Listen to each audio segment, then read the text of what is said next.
Hello students, welcome to our YouTube channel. I hope you are all doing good. तो students, ऐसा शायद ही पहले कभी हुआ होगा कि हम एक मिशन के बारे में पढ़ रहे हैं, एक स्पेस मिशन को अभी भी हम समझने की कोशिश कर रहे हैं। उसके ऑब्जेक्टिव्स अभी भी पूरे नहीं हुए। अभी भी जो 14 डेज का पूरा एक टाइम पीरियड है चंद्रयान 3, उसके रोवर का, उसके लैंडर का, अभी भी कंप्लीट नहीं हुआ है। और अगले मिशन के ऊपर भी सारी तैयारियां पूरी हो चुकी हैं, रॉकेट रेडी हो चुका है।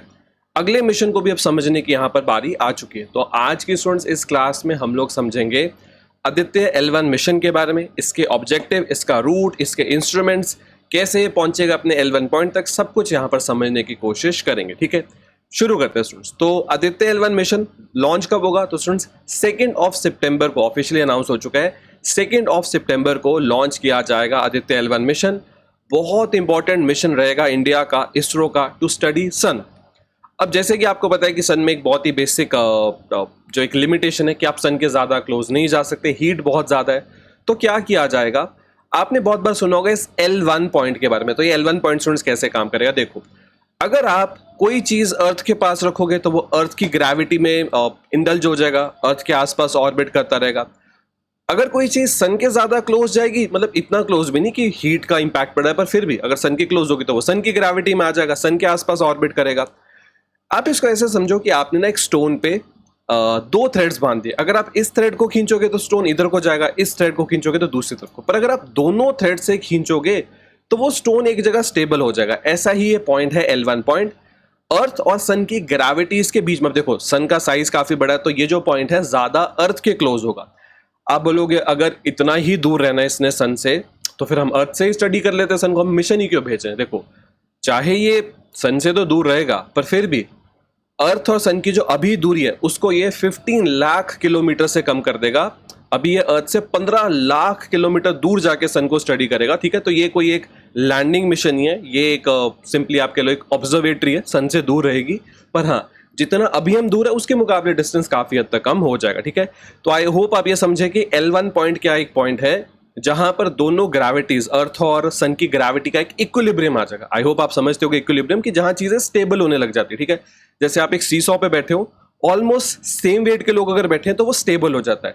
अगर एक तरफ इंसान थोड़ा हैवी है, दूसरी तरफ इंसान थोड़ा लाइट है, तो भी आप एक इक्विलिब्रियम अचीव कर सकते हो। जो हैवी इंसान है वो थोड़ा क्लोज आ जाए, लाइट वाला थोड़ा पीछे चला जाए, तो वो भी स्टेबिलिटी आ जाएगी। इसको बोलते हैं इक्विलिब्रियम। हम बहुत जगह फोर्सेस का एक न्यूट्रल पॉइंट ढूंढ लेते हैं, वो इक्विलिब्रियम होता है। यहां पर भी कोशिश ये की जाएगी कि L1 पॉइंट पे आकर हमारा ये जो ऑब्जर्वेटरी है, सन ऑब्जर्वेटरी, ये स्टेबल हो जाए। ठीक है, इसको और अच्छे से समझ लेते हैं। अगर आप इसके रूट के बारे में देखो तो जिस तरह से चंद्रयान 3 ने किया, चंद्रयान 2 ने किया, पहले अर्थ को ऑर्बिट करेगा और उसके बाद अर्थ से almost 1.5 million kilometre, 1 million 10 lakh होता है, तो 1.5 मिलियन किलोमीटर हुआ, 15 लाख किलोमीटर दूर जो L1 पॉइंट है, वहां से असल में ये ऑर्बिट करता करता सन को स्टडी करता रहेगा। ये यहां पर असल में हमारा पूरा ऑब्जेक्टिव है। ठीक है, इसरो लॉन्च करेगा आदित्य L1 मिशन को, हमारा फर्स्ट स्पेस बेस्ड ऑब्जर्वेटरी, जिसको डिजाइन किया है सन को स्टडी करने के लिए। लॉन्च है इसका 2 सितंबर 2023 सुबह 11:50 AM Sriharikota space station, Andhra Pradesh से। इसको लॉन्च किसके थ्रू करेंगे? इसको लॉन्च करेंगे, आप देख सकते हो इस पर्टिकुलर रॉकेट से हम लोग लॉन्च करने वाले हैं आदित्य L1 को। ये है एक PSLV होता है पोलर सैटेलाइट लॉन्च व्हीकल। इससे ज्यादा पावरफुल होता है GSLV, पर यहां पर PSLV से हमारा पर्पस सॉल्व हो जाएगा। PSLV C57 एग्जैक्टली वो जो रॉकेट का नाम है, जो कोड होगा, जो भी, जिससे आदित्य L1 मिशन को लॉन्च किया जाएगा। ठीक है, तो अगर आप देखना चाहो ऐसा दिखता है PSLV, polar satellite launch vehicle.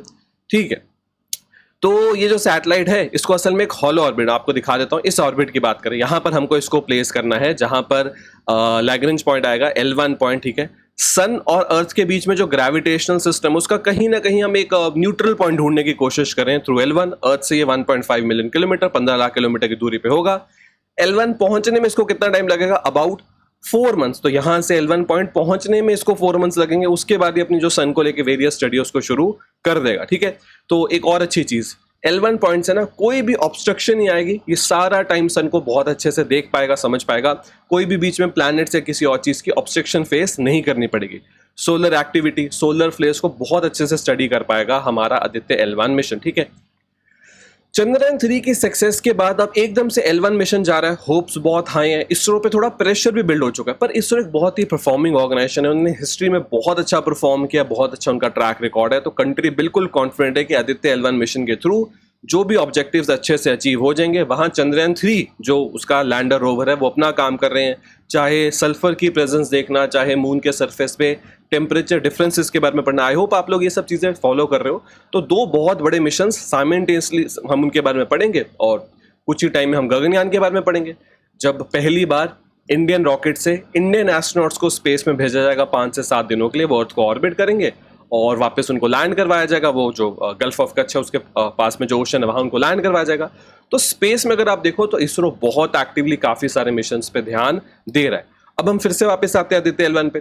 तो इसका मेन ऑब्जेक्टिव है एक कॉम्प्रिहेंसिव स्टडी करना, सोलर विंड, सन एटमॉस्फेयर, सन में जो कुछ हो रहा है उसका अर्थ पे क्या इंपैक्ट पड़ता है, ये समझना भी यहाँ पर बहुत ज़्यादा जरूरी है। अब बात करते हैं इसके पेलोड्स, मतलब कौन कौन से इंस्ट्रूमेंट्स ये कैरी कर रहा है।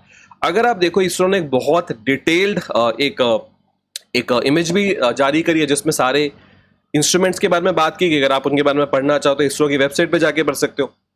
तो रिमोट सेंसिंग पेलोड्स हैं, इन सितु पेलोड्स हैं, जैसे VELC visible emission line coronagraphy, SUIT solar ultra wide imaging telescope. तो ये इस तरह के इक्विपमेंट्स हैं जो सोलर एक्टिविटी को बहुत अच्छे से समझेंगे, सोलर फ्लेयर्स को समझेंगे, उसका इंपैक्ट अर्थ पे समझ पाएंगे। ठीक है, अगर आप देखना चाहो तो पॉज करके इन सारे जो इसके इंस्ट्रूमेंट्स है उसके बारे में बहुत अच्छे से यहाँ पर पढ़ सकते हो। ये चीज़ है कि कोई भी कॉन्टैक्ट इंस्ट्रूमेंट नहीं है कि वो सन के सरफेस पे, वो सब जैसे हम मून पे कर रहे हैं ऐसा कोई इंस्ट्रूमेंट नहीं है। जो भी है ये दूर से ही ऑब्जर्व किया जाएगा। ठीक है, सोलर पैनल्स आप देख सकते हो, क्योंकि एनर्जी तो हर मिशन को चाहिए, तो ये तो और सन के क्लोज चला जाएगा।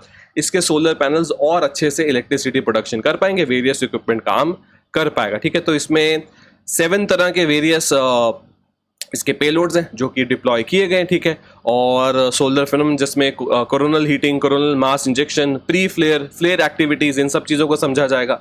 और जो सबसे इंपॉर्टेंट चीज़ कि इनका इम्पैक्ट प्लैनेट अर्थ पे कैसा हो रहा है, प्लैनेट अर्थ के एटमॉस्फेयर पे हमारे जो हमारा कम्युनिकेशन सिस्टम है उस पर क्या इम्पैक्ट है, ये सब समझना भी एक बहुत बड़ा ऑब्जेक्टिव रहेगा। लास्ट में इसरो के बारे में कुछ इंपॉर्टेंट इन्फॉर्मेशन। वैसे तो आप लोगों को पता ही है हेडक्वार्टर्स बेंगलुरु में, पर लॉन्चिंग साइट है श्रीहरिकोटा जो कि आंध्र प्रदेश में। ठीक है, फाउंड किया गया था 15 अगस्त 1969। इसका ये मतलब हुआ जब पहला इंसान मून पे भी पहुंच गया था, उसके बाद इसरो बना है। तो इसरो एक ऐसी रेस में जहां इसरो स्लो नहीं भाग रहा, बहुत तेज भाग रहा है, पर इसरो को उस रेस को ज्वाइन करने का मौका बहुत लेट मिला। तो इसका मतलब ये नहीं है इसरो पीछे रह गया, इसरो अपनी तरफ से बहुत जोर लगा रहा है। और कंट्री सपोर्ट करेगी, फाइनेंशियल सपोर्ट मिलेगा, थोड़ा प्राइवेट कंपनी सपोर्ट करेंगी, प्राइवेट स्पेस लॉन्चेस होने लग जाएंगे, इसरो को और हेल्प मिलेगी यहाँ पे। ठीक है, फाउंडर विक्रम साराभाई जी इस टाइम पे, चेयरमैन है S सोमनाथ जी। और इसरो के 2022 के हिसाब से एम्प्लॉइज देखो तो ऑलमोस्ट 17,000 लोग काम करते हैं इसरो में। तो ये स्ट्रेंथ भी एक बहुत ही बड़ा प्रूफ है कि कंट्री गवर्नमेंट पूरी तरह से सपोर्ट कर रही है इसरो को। ठीक है,